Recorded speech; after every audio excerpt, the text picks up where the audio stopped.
What's up, guys? Credit Solutionist here from FixMyFICONow.com. If you're like most people and you find yourself needing to get a car, but you don't have a cosigner and you have really poor credit, today's video is just for you. It's going to be a lot easier than you think, so stay tuned. Also, since 8 out of 10 people have issues on their credit report, that means 8 out of 10 of you watching this video actually need this help. So if you haven't already, subscribe. And because I love you, I'm going to give you the bad news first. If you're anywhere below a 650, you are going to be considered subprime, which means that you are probably going to have a high APR and you're going to pay hundreds, possibly thousands of dollars more than this car is actually worth.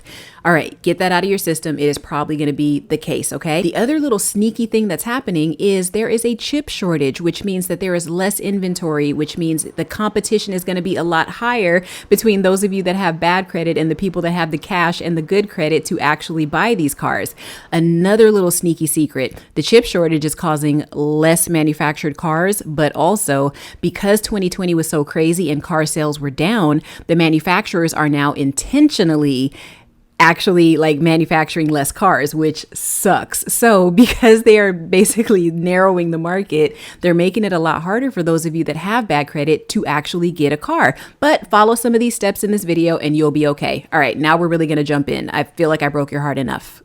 Being a credit solutionist, it's only natural that I prefer credit unions to big banks. They are small, they are intimate, and they are funded by the members. Now, I want you to start a relationship with a credit union. If you have 3 to 6 months before you need to purchase this car, go out right now and get with a credit union. You're going to do this because they are going to monitor your credit regularly. And once they see that you've been a good boy or girl with your credit and they see that you have enough income to cover a car loan, guess what? They are going to offer you a car loan. And your APR is going to be very reasonable. Now, here's something else that credit unions do. Once they approve you for that auto loan, they don't run your credit at all. When I got my car, my bank did not run my credit. They basically said, hey, here's $40,000. Here's the interest rate. Go out and get your car. Here's your check. I mean, you can't beat that with a baseball bat. I think that that's a much better option than going out and having a car dealership run your credit all over town. So if you have the time, please get yourself with a credit union ASAP. If you don't have the time to establish a relationship with a credit union, that's okay. If you got to go straight to a dealership, go to a special finance dealer. These dealers work with subprime lenders versus big banks. So think of a big dealership going with like Bank of America versus a subprime dealer that goes with like the Bank of Djibouti. I don't know. But this is not my number one option for you guys, but I have to offer it to you. The thing about this is they are not going to use your credit score at a special finance dealer. What they're going to do is they're going to use other factors like your length of employment history, your income, and they're also going to use maybe residential history and other factors like that to qualify you for the vehicle. So again, not my favorite, but definitely something that you can do if you're in a pinch and you need to get that car ASAP.